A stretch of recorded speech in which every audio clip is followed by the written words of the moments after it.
उधार आदमी की बात में आपका फिर से स्वागत है। This is episode 2। आज की न्यूज़ें कुछ इस प्रकार थी। फाइनली केरला में भाई मुख्यमंत्री मिल गया उन लोगों को। काफ़ी जद्दोजहद हुई। श्री वी डी साथी साथीसान श्री वी डी साथीसान जी नए मुख्यमंत्री होंगे केरला के। पता नहीं क्या तपस्या में कमी रह गई थी केसी वेणुगोपाल जी के, उन्हें पद नहीं मिला। अब अगर आप लोग को हरियाणा चुनाव याद है तो काफ़ी आरोप लगे थे केसी वेणुगोपाल जी के ऊपर, गर्लफ्रेंड्स होने का और पार्शियलिटी करने का, और ये काफ़ी नज़दीक माने जाते हैं राहुल गांधी जी के। मतलब खासम खास आदमी, एकदम दाहिना हाथ। राहुल गांधी जी से ज़्यादा तो यही कांग्रेस को चला रहे हैं, ऐसा लोग बोला करते हैं। पता नहीं भैया, क्या यहाँ पे इंटरनल टसल हुई है राहुल गांधी जी और प्रियंका गांधी जी के बीच में, क्योंकि अभी तो वो हैं वहाँ से एमपी, और शायद उनका आदमी बन गया हो, नो वन नोज। बट ये न्यूज़ बता रही है कि काफ़ी सालों से साथी संजी वहाँ पे जीते हैं, एमएलए रहे हैं 6 बार के। अच्छी बात है, कोई नया आदमी बना। बट वेणुगोपाल जी भी बनते तो मज़ा आता केरला की न्यूज़ देखने में। अभी तो हमारे लिए केरला की न्यूज़ ना बराबर ही होती हैं, बट वो बनते तो हो सकता है कुछ नेशनल मीडिया फोकस करती केरला के ऊपर। केरला से याद आया कि हम केरला गए हुए हैं अपनी फैमिली के साथ। One of the beautiful state. और वहाँ एक फ़नी इंसिडेंट है कि हम पहुँचे एलेपी में। एलेपी में जो मैंने गेस्ट हाउस बुक किया था वो काफ़ी कंजस्टेड था, और अंदर जाके था थोड़ा रोड से, और हम रात के पहुँचे लगभग 10:30 बजे। एलेपी में कुत्ते ही भौंक रहे थे और कुछ नहीं भौंक रहा था। हम पहुँचे, वहाँ पे बिल्लियाँ थी, थोड़ा मॉइस्ट नेचर था, हो सकता है बारिश हुई होगी थोड़ी देर पहले, और लकली एक सांप दिख गया। अब मम्मी हमारी जो डरी हैं, एक तो इतनी हरियाली आदमी पहली बार देख रहा है यूपी का, ऊपर से बिल्लियों से प्रेम, एकदम सुनसानापन, कि रात बिताना हमारा मुश्किल हो गया था। सुबह हमको गाड़ी लेके बाहर निकलना पड़ा।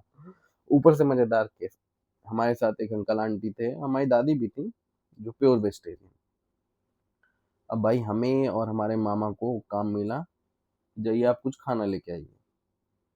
हम लोग बाहर निकले टहलते हुए। मैं बात करूं 2016 की, तो इतना जोमेटो भी नहीं था कि हम मंगा लेते हैं। बाहर निकले, अब था कि प्योर वेज भी ढूंढना है। अब साला प्योर वेज मिले ही ना। हम तो चेन्नई में पढ़ाई कर रहे थे, तो ठीक है, नॉनवेज से थोड़ा संपर्क था हमारा, कि हम देख सकते थे लोग खा रहे हैं, हम उस रेस्टोरेंट में खा भी सकते थे, हमारे पिताजी भी खा लेते हैं, मामा मान लो खा ही लेता। वो अंकल आंटी का लफड़ा फंसा हुआ था। अब जिस पे जाए मटन छोड़िए, वहां तो बीफ मिल रहा था, बड़ी बड़ी टांगे लटके हुए थे। 3-4 रेस्टोरेंट भाई अगल बगल ढूंढे, एक तो रेस्टोरेंट बंद, और जो 3-4 मिले वो सब वही वाले मिले। थकार के फिर एक जगह से फ्राइड राइस और दाल पैक करवाए लेके आए। उसे फिर मजबूर में बोला कि हाँ सब वेज वेज है, वेज है, वेज है, खा लीजिए। कितना अंकल आंटी खिलाया, हमारी दादी नहीं खाई। कुछ अपना वो ली थी दादी और नानी, तो अपना सत्तू उत्तू कुछ था, उसी में वो लोग बिताए। फिर हम एलपी जाके भी बोट राइड नहीं कर पाए। हमारी माता जी का मन इतना खिन्न हो गया था वहाँ से, हम लोग फिर वहाँ से निकल गए। हिल स्टेशन है वहाँ पे, टाटा वालों का नाम भूल गया हूँ, नाम नहीं याद आ रहा है, नाम फिर किसी दिन बताऊंगा। बट काफ़ी ब्यूटीफुल सिटी है एलपी भी, और जहाँ हम गए थे वो भी। और दूसरा वहाँ की बात हमको अच्छी लगी, हम तो तमिलनाडु घूमे थे थोड़ा बहुत। वहाँ मंदिर बड़े बड़े हुआ करते थे। यहाँ के मंदिरों का स्टाइल क्या है, यहाँ के मंदिर हाइट में बड़े नहीं हैं, कलाकृतियाँ अच्छी हैं यहाँ की। तो वो मुझे मंदिर हमेशा याद रहेगा, वो टेम्पल जिसमें 7 दरवाजे हैं और कहानी है कि उसके पीछे, सातवें के पीछे सांप है और वो खुला नहीं गया है। वहाँ पे मैंने देखा था कि मंदिर के अंदर एक सिपाही था, बट क्योंकि वहाँ पे आप ऊपर कुछ पहन के जा नहीं सकते, आपको, पुरुष हो तो आपको ऊपर उतार के ही सब जाना है। तो वो एक पिस्टल लगाया था, अपने धोती में घुसा हुआ था, वो धोती पहनना होता है वहाँ पे। और वहाँ पे अंदर एक चित्रकारी थी जहाँ पे बोला जाता है कि मुझे ऐसा लगा कि राजा जब पहले जाते रहे होंगे मंदिर में पूजा करने, तो सकता है कि बिना कुछ पहने रहे होंगे, ऐसा मुझे लगता है। बाकी अगर आपको किसी को पता हो तो बताइए। लेकिन अब प्रथा चेंज हो गई है कि आप ऊपर पहन के नहीं जाते और नीचे वो पहन के जाते हैं धोती। बट साउथ के कई मंदिरों में ऐसा है जहाँ पे आप धोती ही पहन के जा सकते हैं। जैसे बालाजी में भी है कि आप पैंट जीन्स और वो नहीं पहन करके आपको धोती ही पहनना पड़ेगा, और महिलाओं को, हमको लगता है, साड़ी ही पहनना पड़ता है, जहाँ तक मुझे याद हो रहा है। 2014, 15, 16 की बात कर रहा हूँ मैं। तो एक एक्सपीरियंस था, सोचा आप लोग के साथ शेयर भी कर दूँ इस न्यूज़ के साथ। उसके बाद भैया दिल्ली से खबर आई है कि दिल्ली गवर्नमेंट ने 2 देश का वर्क फ्रॉम होम दिया है। तो अपने मालिक साहब से बोलना चाहेंगे, साहब हमको भी बुलाइए फिर से दिल्ली, 2 दिन की छुट्टी मिलेगी हमें भी वर्क फ्रॉम होम के नाम पे ही सही। और promotion of the metro Monday, metro life line तो है ही है मान लीजिए दिल्ली की, बट मेट्रो मंडे में भीड़ बहुत हो जाएगी यार, फिर कैसे मैनेज करेंगे लोग पता नहीं। No car day, carpooling है, पब्लिक ट्रांसपोर्ट, कार पुलिंग भी एक अच्छा ऑप्शन है, बट पता नहीं, मुझे ऐसा लगता है कि सरकार को इनिशिएटिव लेना चाहिए जहाँ पे वो लोगों को या अपने एम्प्लॉयज़ के लिए वो बसें हायर करें और उनको टैक्स में छूट मिले, और ये कंपल्सरी हो जाए कि अगर एक जैसे अभी एक आपका कॉम्प्लेक्स है मान लीजिए, जहाँ पे आपके 100 एम्प्लॉय से ज़्यादा काम करते हैं, तो सारे एम्प्लॉय को उन्हीं बसों से आना ही पड़ेगा, कोई अपने पर्सनल व्हीकल से नहीं आ सकता। और अगर आपको इन बिटवीन ट्रैवल करना है तो कंपनी की गाड़ियाँ हों जिसकी तो कंपनी के काम के लिए इन बिटवीन ट्रैवल करें।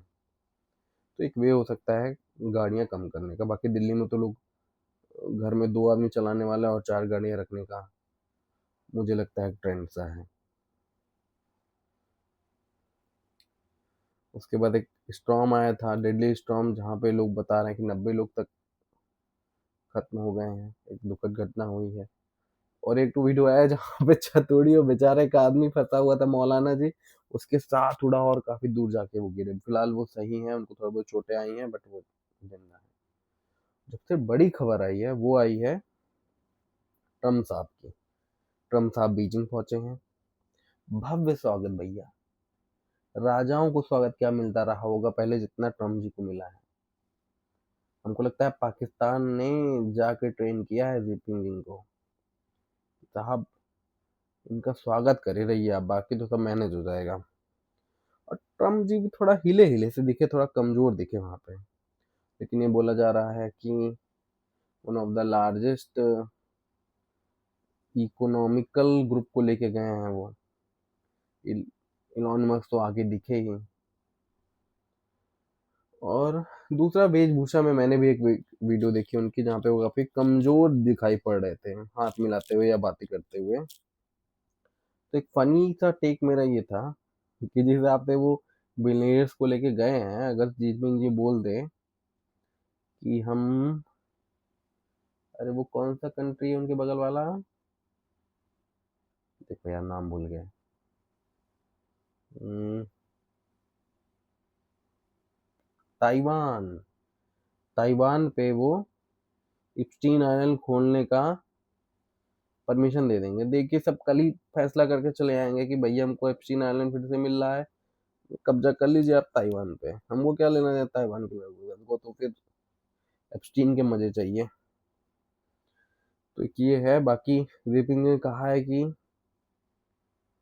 हमें वॉर से बचना चाहिए, मतलब यूएस और अमेरिका जैसे 2 बड़ी कंट्री हैं, एक उभर रही है एक बड़ी है, तो लड़ने से बचना चाहिए कि ये था।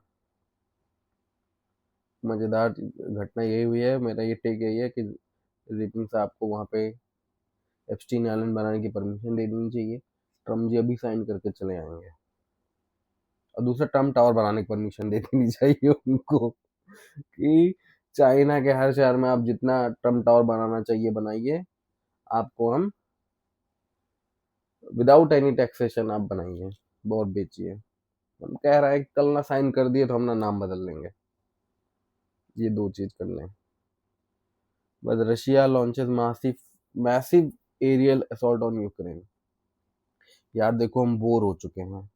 हम पीएचडी ज्वाइन किए थे तब तभी स्टार्ट हुई थी, हम पीएचडी खत्म कर लिए, हम जॉब करने लगे, अपनी थीसिस डिफेंड कर लिए, और ये साला लड़ाई खत्म नहीं हो रही है। और ना कोई इसमें साला जीत रहा है, ना प्रॉपर कोई हार रहा है। इससे तो लग रहा है कि फिर इंडिया ने ठीक ही किया था भाई, अटैक किए, जिसको मारना था दो चार ठो जो मरे ससुरे मरे, फिर चले आए हम शांति से। समझ रहे हैं ना कि हमको जो फायदा लेना था हम लिए, उसके बाद चले आए। हमको अब 6 साल लड़ाई नहीं खींचनी है। ये अभी मासिव अटैक ही कर रहे हैं 6 साल बाद ससुर। अरे यही अटैक वो पहले करके खत्म कर दिए होते। हम तो कह रहे थे कि 2 साल में 2 साल में खत्म हो जाना चाहिए था। उस समय हमको लगता था दो इतनी जल्दी नहीं खत्म होगा, 2 साल लगेगा। बट ये तो लग रहा है कि 10 वर्षीय योजना हो चुकी है। जब मोदी जी जाके वहां पे जनगणना जब तक नहीं करवा लेंगे तब तक ये खत्म नहीं होगा। उसके बाद एक न्यूज काफी चर्चा में हो रही है। एक एसपी के हमारे नेताजी हैं समाजवादी पार्टी के, उन्होंने ब्राह्मणों को गरिया दिया है, ऐसा लोग बोल रहे हैं। उनकी सफाई उफाई भी आई, मैंने वो भी सुनी। उसमें एक दोहा की बात हुई है, और भी वीडियो बाहर रही हैं। तो देखो, मेरा टेक सिंपल सा है कि ये सत्य है, दोहा एक दूसरे के खिलाफ बनते हैं। अब उन नेताजी को आप गरियाना हो गरियाइए, उनका स्वभाव जैसा भी हो, उनके पहले की बातें क्या है, कैसे हैं, उनका बिहेवियर क्या रहा है, उस दोहा पढ़ते समय वो कैसा बिहेवियर कर रहे थे, हंस रहे थे कि नहीं हंस रहे थे, ये सब क्वेश्चन किया जा सकता है। बट ये कहना गलत है कि इस तरह के दोहे हमारे समाज में नहीं थे, वो उन्होंने बनाए हैं। एक हमारी नानी जी के ससुर, हमारी मम्मी लोग दोहा बताती हैं कि वो बोला करते थे हमारे वैसे समाज के लिए। अब वो दोहा तो हम दोहराएंगे नहीं, उनके ऊपर केस हुआ है नोएडा में नेताजी के ऊपर, हमको तो नहीं लेना है केस। तो लेकिन ये दोहे हुआ करते थे, और उन नेताजी ने भी एक दोहा अपने ही जात के ऊपर उसके पहले पढ़ा है, और वो कहानी बनाते बनाते हंसी मजाक में अपना भौकाल। देखिए उनके साथ दिक्कत क्या है, वो गांव के हैं, थेथेर टाइप के आदमी।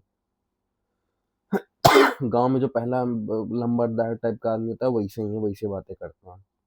जातिवादी भी होंगे, हमको क्या लेना देना, हमसे कोई पर्सनल भी मुलाकात हुई नहीं है। और अपन नया चैनल है भाई, हमको थोड़ी केस करवाना है अपने ऊपर, बजला एसपी वाले कल हमारे ऊपर केस कर दे। तो ये केसेस हुए हैं। बट मुद्दा जो लोग नहीं बात कर रहे हैं, बड़े यूट्यूबर नहीं बात कर रहे हैं, मान लीजिए राइट विंग के जो बड़े यूट्यूबर्स हैं, अजीत भारती जी हुए, और जयपुर डायलॉग्स हुआ, या और जो लोग हुए, वो जो किताब के विमोचन में गए हुए थे, वो लिखी किसने थी? वो लिखी थी दो मुस्लिम दंपतियों ने, पति और पत्नी ने, जैसा हमें पता चला है, जैसा उनके वीडियो में बताया था उन्होंने। तो अब ये देखना चाहिए भाई लोगों को, जो किताब पढ़ने वाले हैं, शौकीन हैं, या जो राइट विंग है, जिनके पास पैसा वैसा है, जिनका फुल टाइम काम यही है, कि क्या उसमें मुस्लिम के आपस के दोहे भी लिखे गए हैं या सिर्फ हिंदुओं के ऊपर लिखा गया है? और उनको ही परमिशन कौन दे देता है भाई कि केवल हिंदुओं के ऊपर आप लिखोगे और अपने ऊपर नहीं लिखोगे? क्या ये यूपी चुनाव की तैयारी हो रही है? हाँ, कि जातियों में बांट दिया जाए? और वहां पे जिन्होंने नाम बताया, जो नेताजी ने, कई लोग आए थे, उसमें सब लेफ्ट विंग वाले ही थे, सब वही थे जो फील्डिंग, हाँ वही वाला याद है कि हमने तो पिच बना दी थी, बॉलिंग सही से नहीं हुई, हमारे सलीम जी वो भी थे वहां पे। तो क्या ये फील्डिंग बनाने की बात हो रही है? सॉरी। तो ये सब पहेलू हैं जो राइट विंग वाले, उनको सोचना चाहिए। और लेफ्ट विंग वालों को सोचना चाहिए कि भाई आज के समय में जब कानून इतने कड़े हो गए हैं, जब आप जातिवादी शब्द किसी को बोल नहीं सकते हैं, आपके ऊपर केस हो जाता है, तो इन दोनों को आप पब्लिकली बोल के या किसी एक ऐसी जाति को जिसको ये प्रोटेक्शन नहीं है, क्या उसको आप टोंट कर रहे हैं? क्या हम तुमको गरिया सकते हैं गुरु? अब हम तुमको गरियाएंगे? ये पॉइंट है। पॉइंट पर सोचना चाहिए, और हमको लगता है कि सभी को सोचना चाहिए। कौन जात से हो बे, ये वाला मैटर थोड़ा शांत होना चाहिए। और एक कंट्रोवर्सी हुई है हमारे स्टालिन साहब की पार्टी से। स्टालिन साहब ने ही शायद बोल दिया है कि हम सनातन धर्म को खत्म कर देंगे, मिटा देंगे साला धर्म जो Sanatan which divide people should be erected, ऐसा शायद कुछ था उनका। मैं वर्ड के प्रोनाउंसिएशन में गड़बड़ी कर रहा हूँ, बट एरिडी, अरे यार फिर गड़बड़ा गया, बताओ। थमे रहो, हमारे साथ बताते हैं। अरे जो भी था समझ गए ना। तो हम कहना चाह रहे थे गुरु, तुम्हारे के यहाँ इतने टेम्पल हैं, एक टेम्पल को तुम तोड़ नहीं पाए। वो तो भला हो किसका, वक्फ कानून का, कि कम से कम तुमसे ज़्यादा हिम्मत तो उसमें उन्होंने पूरा गांव कब्जा लिया था, तुमसे तो कब्जा नहीं किया। तुम लूट सकते हो। जो रिपोर्टें लगी हैं, जो लोग कहते हैं सोना गलवा लिया, सोना चुरा लिया, ये कर लिया, वो कर लिया, हमारा पैसा ले लिया मंदिरों का, तो वही हुआ है। और नेताजी मिटा तो नहीं आपसे, 10 साल आपकी सरकार रही है। और भगवान या जीसस जिसको आप मानते होंगे, अगर वो चाहेंगे तो आगे भी आपकी सरकार रहेगी, तो आप करके देख लीजिएगा भैया। एक बार आपके पिताजी हारे हैं, अब आगे आप ना हार जाएं। दूसरा, लोग दुखी हैं कि टीएमके की सर टीवीके की सरकार आ गई, क्या नाम है उनका, विजय जी, और बीजेपी ने अपने तुर्क के अन्नामलई जी को आगे नहीं किया। तो हमको लगता है जयपुर डायलॉग में डिस्कशन हो रहा था, जो मैंने सुना था, 2 चुनाव तो हार हार चुके हैं अब अन्नामलई जी। उनको टाइम देना चाहिए। अगर तीसरी बार हारते हो तो 3 बार आप हारना जानते हो, क्या बोलते हैं, तीन तिगाड़ा काम बिगाड़ा। तो उनका पब्लिसिटी इतना खराब हो जाता है कि फिर जिंदगी में चुनाव नहीं लड़ सकते थे। तो ये आज का न्यूज़ था। बट जो सबसे इम्पोर्टेंट एक हमको लगता है, ये दो वाले हैं, दो ठो हैं, कि एप्स्टीन आइलैंड बना दीजिए और आइलैंड ले लीजिए। दूसरा, इतना जल्दी कोई धर्म नहीं मिटता है, चाहे वो जो जो भी हो, टाइम लगता है। आपके पास 70 साल तो थे ही, आप द्रविडियन की पॉलिटिक्स कर ही रहे थे, क्या ही हुआ? नहीं हुआ ना कुछ, तो वैसे ही चल रहा है ना। और 10,000 करोड़ का आप घाटा लेके बैठे हुए, और दूसरे कह रहे हो कि चलाना ना चाहिए सरकार। अरे तुम कौन सा चार सरकार चला रहे थे यार? 10,000 करोड़ का घाटा लेके बैठे हो, और कोई आदमी बोल रहा है कि श्वेत पत्र लाएंगे, और तुम कह रहे हो कि नहीं नहीं सरकार से ही चलाओ। गुरु, चुनाव हार गए हो तुम। उस लौंडे को डर है कि हमारी सरकार ना गिर जाए, अभी फ्लोर टेस्ट होना है, इसलिए शांत है। ना देखे कितना रॉब में, एकदम बावकाल में, एकदम हाथ फैला के करके बोला था, शपथ लिया था। मरबो करेगा आप लोगों को। ये पता नहीं यार, मतलब इंडिया में थोड़ा चल ही रहा है माहौल। और दूसरा, जहाँ तक दोहों की बात थी, तो हमारे समाज में एक छेड़छाड़ की प्रक्रिया रही है, जहाँ पे गालियां गाई जाती हैं।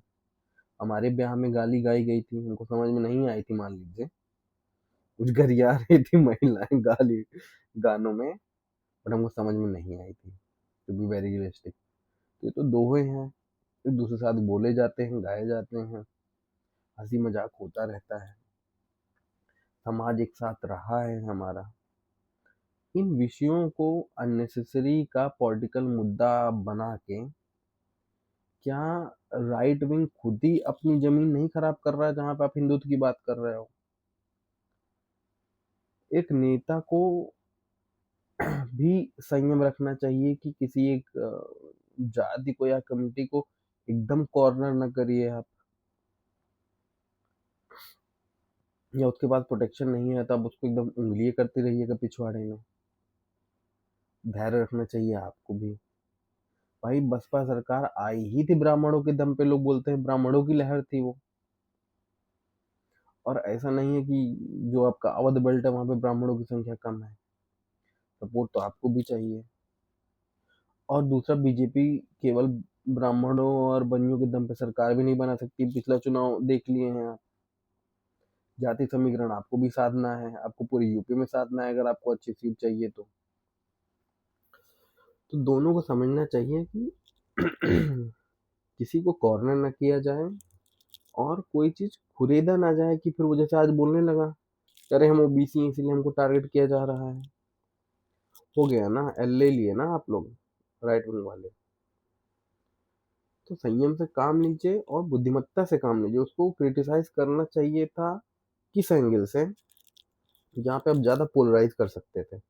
मेरा एंगल बताया कि राइटर कौन था भैया, बुलाया कौन था इसको, और आप उसको गलत पोलराइज, अगर आप उसको करते हैं उनको टारगेट करते हुए इनको टारगेट करते हैं तो आप सपा को दिखा सकते थे कि वो एंटी हिंदू है, उनके लीडर एंटी हिंदू हैं, इसलिए सबको बुलाया हुआ है। और देखो कैसा बुक लिखवा रहा है और कैसे प्रमोशन करवा रहा है, यहाँ पे जातियों को लाई जा रही है। बट आप लोग ने गड़बड़ किया। बताइए, अपने व्यूज बताइए हमको भी। और आज के लिए बस बंद करते हैं। चलिए, गुड नाइट।